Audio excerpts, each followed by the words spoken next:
Good afternoon, everyone, and welcome to this week's NewsNow podcast. I'd like to welcome Jasmine Proteau, who is, she can explain her title with Jordan Museum, the brand newly reopened, revamped, you name it, it's got it, facility in Jordan. But Jasmine, why don't you just start with your title and what you're doing at the museum? Sure. Sorry, can we restart? Because it's actually the Lincoln Museum and Cultural Center. Is it? Yes. I said Jordan Museum, and? It's the Lincoln Museum and Cultural Center. And it's been The about Lincoln- 3 years Yes. since the original museum has been on hiatus and relocated in Lincoln. So I don't think it's not without explanation that I didn't know the name had formally changed. But I thought it important that I made an error and it's recorded for posterity so everybody will know that it does happen. And I'm wrong. I'm very sorry. That's okay. Mayor Easton, I'm sorry. Previous Mayor Hodgson, I'm sorry. Former Mayor Conkle, I'm sorry. That's as far back as I go. So, now, you are the new curator at the Lincoln Museum, but could you just give a little background on how you came there, how long you've been there, what you've been doing leading up to the opening, that kind of thing? Yeah, so I'm the exhibitions and collections curator. So I curate and design the exhibits, and I also manage the collection. So I deal with the objects and the storage and preservation and care of the objects. So that's my responsibility. I originally started with the museum about a year and a half ago, actually, just in time for COVID. I moved here from another museum position, and I was originally... Where were you before? I was at the Waterloo Region Museum. Okay. Yeah, and so I originally moved here to fill in for Jessica Wilson, who's the Cultural Development Coordinator. I filled in for her paternal leave, so I was working in her position, managing the museum, getting it ready for the move and everything that involves, getting an entire building and entire collection moved. And so when she returned in, I believe it's April, actually, I transitioned to this role. Switch around. So yeah, it's kind of something I was already doing in that position, but I've now kind of adopted this. Great. And yeah. Now, how many items are in the whole collection, top to bottom?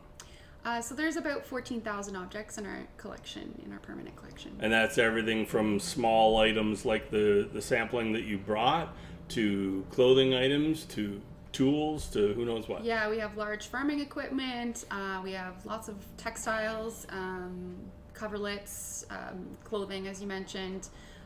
We have all kinds of different variety of things: furniture, china, pottery. What is there? One or two items? What would you say has the most age? I think that would be, for the most part, some pieces in our Fracta collection. It's easiest to date because we can. A lot of them have dates directly on them. So, That would help. yeah. So most of them, aside from the archaeological things that we have by Indigenous peoples, those are obviously older. But Yeah. we have Fracta that dates from the 1780s, and that was brought from Pennsylvania when the Pennsylvania German Mennonites came up to settle in this area. We also have some earlier United Empire Loyalist, artifacts, War of 1812 kind of things. So you're mentioning these. Yeah. This is an example of what you were just mentioning. Maybe you could hold up a couple of them and just to sort of explain what they are.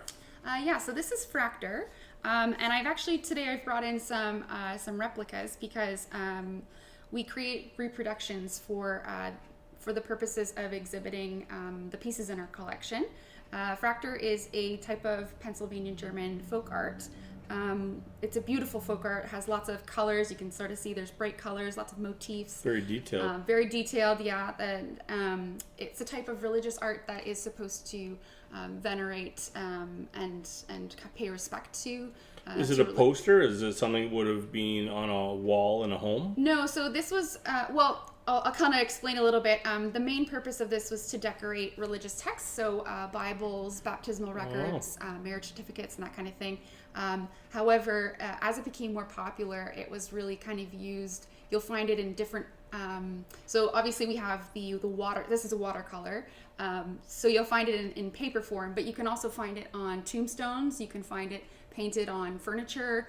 The motifs, you'll find this common motifs: hearts, flowers, the distal fink, which is like a type of goldfinch. You'll find these common symbols everywhere, and it kind of spread. It was a very popular type of folk art. So this is one here. So we actually had these reproductions made by a conservator and artist, Laura Fednishin, who was amazing to reproduce these. So these are actual copies of objects we have in our collection. They look, I mean, you can't tell the difference. They are sourced using paper. So she actually finds paper from the period that these were made in. So, this is actually paper from 1830 that she would then duplicate the reproduction of the artwork on top. So that's, it's really painstaking, the kind of effort that goes into remaking these. And so we have an exhibit on. It's a permanent exhibit currently of Fractors. So you can come and see lots of these. So now are these all similar uses? Like this one has a lot of writing compared to the others. This one would have been, for example, this small one is probably a book plate, so it would identify the book as owned by this particular person. This one is actually like almost a doodle. So you sometimes find them also in practiced in books and things, so maybe they might, especially students. So Fracta was taught by experts, like we'll call them artists. They're usually schoolmasters and people with education and learning, and they would teach students in school how to do this. They might reward them with a piece of Fracta for doing a good job at a particular subject, and those were kind of special to the students, and they were obviously very elaborate and very well done. There's also Vorschriften, which is like if you think back when you used to practice your letters as a child, there's a big A and you have to practice doing the big A over. It's a version of that. So basically the master, the schoolmaster would do a version, and then it was to try and inspire the children to copy and learn how to do that themselves. So we have different kinds of Fracta because they're for different purposes, basically. Sure. So the one that has more writing this one's actually kind of part of another text. So you can kind of see there's writing in here, and then there's sort of a smaller little motif. So this was probably somebody like basically doodling or practicing in their in one of their books. We have an original piece in our collection that's an arithmetic book. I believe it's by Abraham Moyer, and you can see him doing, sums, math, and then on the other page there's kind of doodles. Daydreaming. Yeah, just kind of practicing. So it's fun. It's kind of an interesting look at, and it's such a colorful motif. Like when we kind of think about life back then, people wore very plain clothing because of practicality. You didn't want to wash your clothing all the time. It was also expensive to dye things. So this is a really interesting like pop of color in a world that would have been a lot less colorful. More expression, than we think of today. And it's really beautiful, and we're pretty lucky to have it because it's such a fragile thing to have survived. It shows that people really anything paper that survives 100 years. And they're bringing it in a wagon, and it's raining, and you put it, they would have tucked it carefully in a Bible to keep it from. We try to get our paper from people's cars to a porch, and it's hard to do and keep it dry. Exactly. So you can imagine the kind of care and importance they kind of. Sure. If that was like you had 10 things to bring, and that's one of them. It kind of. Neat. So it meant a lot to those people. Yeah, of course. Yeah, it did. It meant a lot to them. Mm-hmm. Neat. Mm-hmm. So. Other standing exhibits or a launch, I'm sure there'll be some space that turns over and shows different things. So what's there now if someone comes in the door tomorrow? So we have 4 exhibits on right now. 2 are permanent and 2 are rotating. So we have the Fracta exhibit that I just mentioned. We also have an exhibit called Common Ground, which is more of a natural history, looking at the climate and the natural world of Niagara and our region, and then also looking at human interaction within that. So it's really about the unique climate we have, the topography, learning about the different flora and fauna that live here, and kind of some of the unique species that maybe you can't find elsewhere. The importance of us trying to keep and protect and maintain that. That's kind of a thesis or an idea of the exhibit. It's very child friendly, so there's lots to touch and play and see, and there's interactive stuff. It's very child, like I tried to curate it so that it appeals to all different ages. There's things that kids will find. We've got a great little I call it a touch table. I take the rocks and circulate them, but the Niagara Geological Society has lent us some of their rocks and minerals and fossils, so that you can learn a little bit about the geology, and they're beautiful specimens, and I kind of switch them out so that there's always something new going up. And that's one of the other permanent ones? No, that's one temporary exhibit. Okay. I also have another exhibit called Belonging. So Belonging is about the diversity of and the different kinds of communities that have called Lincoln home over the years. So we look at Indigenous history, Japanese Canadians, Black Canadians coming here from America, looking at migrant workers, Pennsylvania German Mennonites, as I mentioned. So it's a very diverse exhibit. It's just looking at all the different kinds of people who've called this place home, and really kind of tying it all together to see, how we've all kind of tried to belong here, and what that means, and how that kind of interacts. And also, finally, there is the last exhibit called Our Story. So this is another permanent exhibit. It's a timeline exhibit, and it really kind of just allows, it's a very brief snapshot of prehistory to current day, giving people just a little bit of context to what they're going to see in the rest of the museum, as well as the buildings, the 2 historic buildings that we have on site. And that just allows people to kind of situate themselves within the greater history of the area. Context. And there's some audio recordings, so you can listen to different people speaking about their primary sources. So we have some of our volunteers were kind enough to lend their voices and record some of these. And we also have Darren Waibenga speaking about Treaty Number 3. So he's talking a little bit about what the Indigenous treaty means to the Mississaugas of the Credit First Nations. We have an interview from Ken Tashima, who came here during World War II when his family had to flee British Columbia, and he's a Japanese Canadian. So it's all very, there's lots to, I think people will be pretty surprised at the kinds of things that they can learn about the area. Cool. and yeah. It can be interesting when you just look in your own backyard. Oh, definitely. I mean, Lincoln's full of history. Yeah. Definitely. Yeah. So you would never have seen the original museum.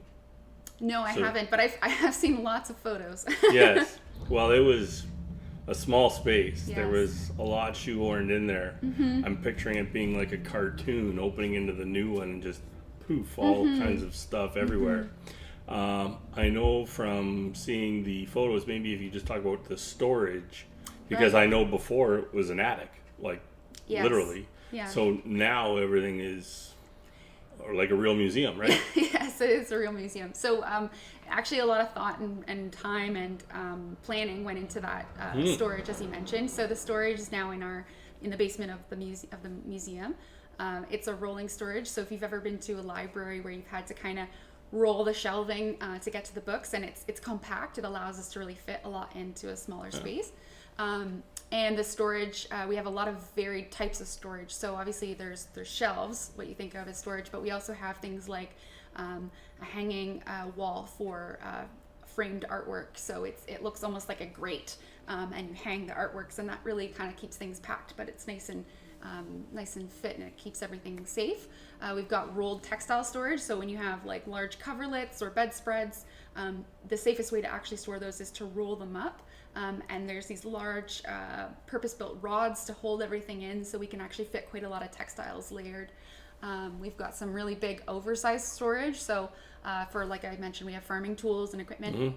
And all of this was stored previously in 3 offsite locations. So I had to organize a really big and complicated move from all 3 sites to now. So now everything lives together under one space and one roof, which is really fantastic because when we're trying to, even just for me, when I'm trying to research the exhibits, having it all there is really, really important. It's also really important if anyone wants to come in and do research with our objects, they can, come in and we can tell them, yeah, it's right here. Right here, yeah. So that's really great. It's also been a really huge improvement to have an HVAC system and purpose-built. Well, I was going to say all climate controlled and climate all the control, exactly. protection stuff. Yeah, so the more climate controlled, the better. It just really prolongs the life of all objects. Especially materials, like whether it's paper or cloth. Yeah, so these are actually a prime example of that. So keeping it all really safe and cold. They like it pretty cold, and keeping the humidity in control, and that's kind of something we monitor all the time. So what are the hours out of the gate? What's the availability of? So we're open every day except for Monday. So Mondays we're closed. On Friday, so we're usually open Monday to Thursday, I'll say, from 10 a.m. to 5 p.m. On Friday, we're open from 10 a.m. until 8 p.m., so we're open late on Fridays. We're also open Saturday and Sunday from 10 to 5, so basically Friday's the late night, and Monday we're just not open. But other than that, there's, I think, lots of time to... And is there going to be, like a museum summer camp, like programs for kids and things like that? We've actually already been running a summer camp. Yeah, so we've had 2 weeks of summer camp already. We actually started the camp before we were officially open because we had to kind of keep them in their own little pods and groups, so they were separated from the rest. And they've been having a blast. We have another week of camp coming up in August, so there'll be more camp. I'm waiting for you to have your first night at the museum. Yes, you know what? That's actually where we're thinking about doing that. So we'll let you know when that comes up. Yeah, we have a wonderful person who's doing our programming, Olivia. So she's doing a great job at programming that, and she has all kinds of activities for everyone. I'll dress up as a T-Rex or something. You gotta have the full movie effect, you gotta have the full effect. That's it. Yeah, so we have programs for adults, children, everyone in between, all abilities. Fun. We actually offer really great, seniors kind of directed programs, people with different abilities. So and accessible. You mentioned what seniors go, but accessible and all that. Very accessible. Yeah, we have lots of accessible programming. The exhibits are designed to be accessible. We have an elevator now on site, so if anyone wanted to do research who's in a wheelchair or has any kind of mobility specificities, we can accommodate those. We're definitely as accommodating as we can be. Great. Yeah, for sure. Is there anything else you want to mention about your adventure to this point? Or? Well, it's definitely been a really long process that started, even before I can't imagine came around. There's been a lot of people that have been really pivotal. We've had so many. We've had, even last year and this year, we have a lot of summer students who help us, particularly in the collection. The collection is a really large job. I don't know. Many people don't really understand what goes into moving a collection of that size. I'm sure that's myself and my colleague Stephanie Bellissimo, I bet you didn't even know when you first started. Well, no, I think I did. I did know. Did you? Yeah, okay. I definitely did. Fair enough. So, but it's been a bit of a blessing to have a little extra time because always all the delays.